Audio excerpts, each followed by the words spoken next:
This is Lisa from Mobile Tech Review, and it's Smackdown time yet again. This is probably one of the most obvious Smackdowns, or one of the most necessary. Here we have the new Dell XPS 13, the 2015 edition, the one that is incredibly small, incredibly light, running on Intel Broadwell generation CPUs.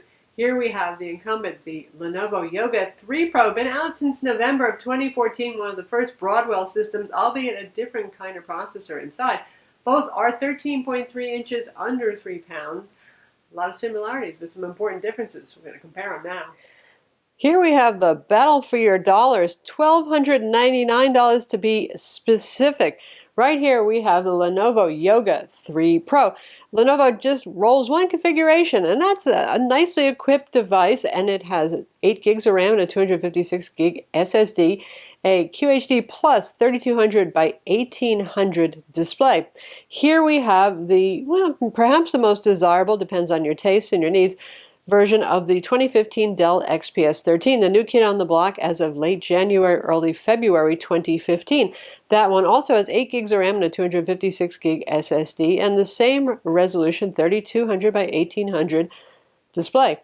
Sharp IGZO display here, and this is a Samsung PLS second generation display here that doesn't have the dingy yellow problems that the Yoga 2 Pro first generation Samsung display had. Both of these are glossy touchscreens. To add another wrinkle to the equation, there is also a matte 1080p version of the Dell XPS, and that one's considerably cheaper. It starts at $799 for a Core i3, $899 for a Core i5. And so you can see it, well, here it is. We'll just put it in front of its shiny touchscreen brother right there. Really, you're looking at pretty much equal color gamut on all 3 displays. Different color rendition, I'll give you that, but this one being matte, it has a lot less glare. It's a little bit if you move it around, but that's the nice part. And there's cost saving here. And that's for those of you who don't like touchscreens, because this one is non-touch, this 1080p version, that's less money. But to keep comparisons fair, we're going to focus on the QHD Plus touchscreen model, because that's the only way you can get the Yoga 3 Pro. We do say thank you, Dell, for giving us choices there, though. First thing, the display. Both of these obviously running the same picture. They're both running at their native resolution with 200% scaling, which is a very usable look. As you can see, you can still see the icons on the desktop and the taskbar and all that sort of thing. The colors, though, both of these have near identical sRGB and Adobe RGB color gamut, which is in the upper 70s for Adobe RGB, upper 90s for sRGB. You can see they handle color a little bit differently. The Yoga panel is actually, it emphasizes the reds. It's, in terms of color calibration, it's pretty far off, but it's off in a way that's very pretty. For those of you who are graphics pros and you need to calibrate, you can always do that to bring things under control a little bit, but it does give you a bit more vividness on the reds. The Sharp IGZO panel tends towards the coolness end of the spectrum here. I think there's a little bit more sharpness and detail here, and this is a 3800 by 1800 image here on both of these, so you're looking at something that is suitable for the displays. A little bit more detail and contrast maybe in these colors. Now Lenovo has 304 nits of brightness as we measure it. The Sharp IGZO panel is supposed to have 400 nits. It's harder to actually measure with a colorimeter, which is a piece of hardware, because it has adaptive brightness, and that's something that's built into the firmware or the BIOS. I don't mean the stuff that you can set in your power management, so it will adapt to the environment. If you're in a bright place, it's going to get a lot brighter, but if you're in a really dark room, you really can't crank it up to 400 nits. If that bothers you, then Lenovo is the machine for you. It's not something you can see. It's not going to flicker or wildly vary. It's just a very subtle, gradual adjustment to your room's environment. Anyway, in terms of display, either way, they're both very beautiful.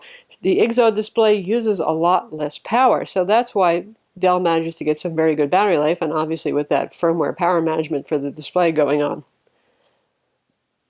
Next, most important thing, notice the position these two guys are in. Do you want a convertible? If you want a convertible with the Yoga 360-degree hinge, if you want to use it like a tablet or in presentation mode, which it's in right now, obviously the Yoga 3 Pro is for you no matter what the Dell brings to the table. The Dell is just a standard laptop. It doesn't do anything tricky. It goes this far back. That's as far back as it goes. And that's it. yoga. As you probably know by now, and you can watch our video review rather and read our written review. It goes into all of these positions. It's also incredibly thin. It's pretty light. Both of these with a touchscreen weigh 2.8 pounds. The non-touch Dell is 2.6 pounds. Still pretty close. So, do you want the versatility of this design? Do you have a use for it? Or are you just going to really use it as a laptop most of the time anyway and say, geez, it's really kind of like too heavy to use a 2.8 pound tablet? But you can. There it is as a tablet. Next most important thing is portability requirements. Now both of these may weigh just about the same and be some of the lightest laptops or ultrabooks on the market with 13.3-inch displays. And yes, the Dell's display is the same size. It just doesn't look it because it has these incredibly small bezels, 5.2 millimeter bezels versus the more traditional size bezel on the Lenovo. But anyway, same screen size, same resolution on both of these. But the next most important thing, portability. The Dell XPS 2015 edition is unusual because it is a 13.3-inch laptop that's about the size of an 11.6-inch model. So for those of you who care about such things and you want your bag to not be filled as much as possible, really you professional road warriors, you're always on the go, look at that. Put them together like that, and you can see the difference in size right there. It's as if you're changing to a different size class machine, but again, you're getting a 13.3-inch, so points there for Dell for that. Now, in terms of side thickness, these are both very thin machines. Really, there's a tie there. In terms of what you get on the sides, because you can use the Lenovo as a tablet too, they put things like volume controls and the power button on the side, just as a convenience, so that's going to be a difference right there. It's not really a point of merit, dismerit for either machine. It just makes sense for what you're using there. In terms of ports, both of these have two USB 3.0 ports, and they have, you can see right there, there's one on this guy, and one over here. Combo audio headphone jacks. Here's our SD card slot on this one. If we turn it around, on this side, this is actually the charging port for the Lenovo, but it can act as another USB port, so theoretically you get a third USB port. Anyway, two more USB ports, one on each, in other words. Mini display port versus micro HDMI. Either way, you're going to need an adapter to attach to an HDMI full-size connector, either a mini display port to display port or a micro HDMI to full-size HDMI, and there's our SD card slot here. So pretty much similar port equipment going on right here. Both of these have metal casings that feel pretty robust. The Lenovo being the skinnier one, some people, I think this is psychological more than anything else, think that this feels twisty. As a machine as a whole, it doesn't. And the display by itself, because the display is pretty thin, yes, you can torsion it and bend it and so on. I mean, it's designed to be flexible and not break, so not the end of the world there. They both have soft touch finishes on the inside. This one is like a rubbery stippled soft touch finish, which is quite nice. You can see it has a backlit keyboard, one stage of backlighting on this guy, large, fairly large trackpad right there. Now, the Dell actually has a carbon fiber interior that is kind of cool and nice feeling. So you're getting a soft touch black pattern finish with either of these guys. I kind of prefer this a little bit more myself. It's aesthetics. It's not really very important. Big glass trackpad here, also Synaptics. Now, some people have had trouble with their trackpad. I have not had any trouble under Windows 8.1 with this. This uses a basic Microsoft driver, which is fewer configuration options. Lenovo will give you more configuration options if you like that. I found them both to be fairly good by Windows standards. Backlighting here, 2 stages. Both of these have island-style keyboards. Obviously, they're about the same size. By default, the FN row is multimedia control rather than function key buttons on them. And they're both quite good to type on considering how thin they are. Neither of these has room for a whole lot of key travel here. It's pretty much a tie. I give a little edge to the Dell on this one. Lenovo's isn't bad. It's not quite as awesome as their ThinkPad keyboards, though. And in terms of springiness and quietness, it feels a little bit nicer. But you know what? It's really, really close. Both of these would be very pleasant for typists once you get used to the shallower travel of a very skinny Ultrabook. From the side view here, it kind of is crazy, the size difference there, isn't it? Anyway, horsepower. Here's another one where, well, Dell's going to take this one because they waited longer. I'll give them that. The the first Broadwell Intel 5th generation series CPU that came out was the Core M Y series, which is like the Y series CPUs from the previous generation Haswell. Those are lower power, lower performance CPUs, really designed for tablets and fanless laptops. Note that the Yoga does have a fan, actually, though, so go figure. Anyway, that was first out of the gate. I think Lenovo just didn't want to wait, so they put the Core M in the Yoga 3 Pro. So unlike the Yoga 2 Pro, you're not getting that full U series, more powerful CPU and more powerful HD graphics inside. Dell, well, obviously they waited for the Intel Broadwell U series CPU to be available with Core i3, i5, and i7 options, whichever is to your liking right there. So yes, there's a noticeable performance difference. If you're just doing everyday home tasks, productivity, you do Word, you do Excel, social networking, web browsing, some casual home video editing and photo editing, the Yoga 3 Pro will do the job for you just fine. If you do more than that, if you need an all-around go-to machine for your business travel, for even for your schoolwork, something that's a little bit more horsepower to run older games better. Nobody's going to be playing Battlefield 4 on either of these anyway, but you could play Civ 5, for example, or Skyrim on low settings just fine on the Dell XPS 13 2015 model. Really not a great experience on the Yoga 3 Pro. So productivity, lightweight tasks, more all-around Ultrabook in our smaller Dell XPS 15 with full U-series CPUs. Looking at the undersides of these machines now, you can see Dell has a lot of ventilation rows right here. The two rubber ridges are raised so to actually make sure that this doesn't get blocked too easily, at least not on a table. If you're resting it on your legs, you'll block some of it, but it's not the end of the world. More modest ventilation holes here. Funny thing is, even though this is the Core M, the lower power, potentially fanless design, I actually hear the fans on the Yoga 3 Pro more often than I do on the XPS 13, and that goes for both the full QHD touch model and the 1080p version. Both of these, you can take the bottom covers off and you'll discover that the RAM is soldered on board. So 8 gigs is the maximum on both of these. Whatever you order, make sure you order what you want when it comes to the Dell, because you can go with 4 or 8 gigs. You can't upgrade it after the fact. Right now the Lenovo is only available with 8 gigs, so no choice there. You're choosing the sort of the top of the line model by default with it.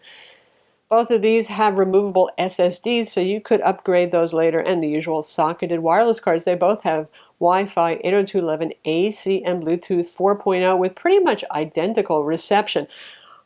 Ours has Broadcom Wi-Fi inside for the Dell models, and it's Dell branded, but it's really Broadcom, and this one has Intel Wi-Fi.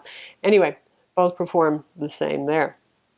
In terms of chargers, since I know some of you are concerned about charger size, they're both compact chargers. The Dell has one of those kind of Apple designs where you can take this off and put another 4 feet of cord on it if you want to do that, and you'll get the prong adapter to Higgins for your country on that side. Lenovo charger right here has the pop-out prongs and a removable USB heavy-duty sort of cord, since it uses that USB port kind of charging, a new thing there. I don't think either of these is going to be a hardship. The Lenovo's is thicker, the Dell's is longer. You know, it's up to you. Obviously, if you're using the Dell with the extension wire on it, then it wouldn't be quite as long.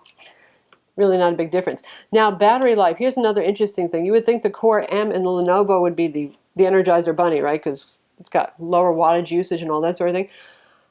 Don't know what it is. I don't know if it's because fans come on a lot and use some power, but really we manage about 6.5 hours typically, and we've had this around for a while to test it out, since November actually, about 6.5 hours. Dell has some pretty wild claims for the XPS 13. They say 15 hours for the non-touch 1080p version and about 11 hours they claim for the touch version. Now, that's not really exactly realistic, but we have found 10 to 11 hours for the non-touch version. Whoa.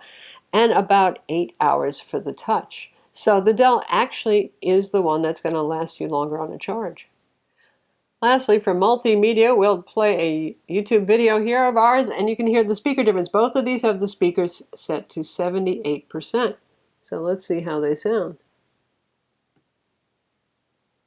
This is Lisa from Mobile Tech Review, and today we're going to take another look at Windows 10 because we have a new build here. This is Windows 10 Technical Preview available. Not bad, right? So let's try this one out.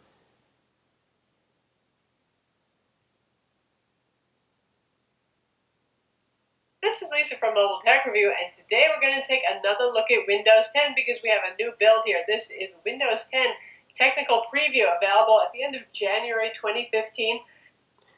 There is not a wild difference, but obviously the Dell XPS 13 is a bit louder. Remarkably loud given the size, in fact. So there you have it. Again, the warmer tones on the Lenovo by default, you can see that my skin tone looks a little bit more rosy and healthy, whereas I'm a little, well, paler over here on the Dell. So there's our comparison, and obviously at the same price point here, well, there's three really important things. The first is, do you want a convertible? If you want a convertible, no matter what, the Yoga is going to win. In terms of horsepower, the Dell is definite winner right there with the full core U CPU versus the M series inside of the Yoga 3. And lastly, there's the size difference. Do you want something that's incredibly small, or are you just happy enough with 13.3 inches and they both weigh about the same, and that's okay, thank you, I don't need to save space in my bag. That's, again, up to you there as to which one you find to be better. Overall, I would say, unless you're really looking for a convertible, the XPS 13, really, with its near bezel-less, gorgeous display, incredibly small size, and better battery life and performance, is the winner. So that's the Dell XPS 13, small enough to fit on your shoulder. I don't know if you'd ever do that. And the Lenovo Yoga 3 Pro. Obviously, it comes down to, first and foremost, do you want something that Yoga's that does this right here, or do you need a conventional laptop? Beyond that, there's processor speed and your size and weight preferences. I'm Lisa from Mobile Tech Review. Be sure to read and watch our written and video reviews of both of these products, and hit that like button.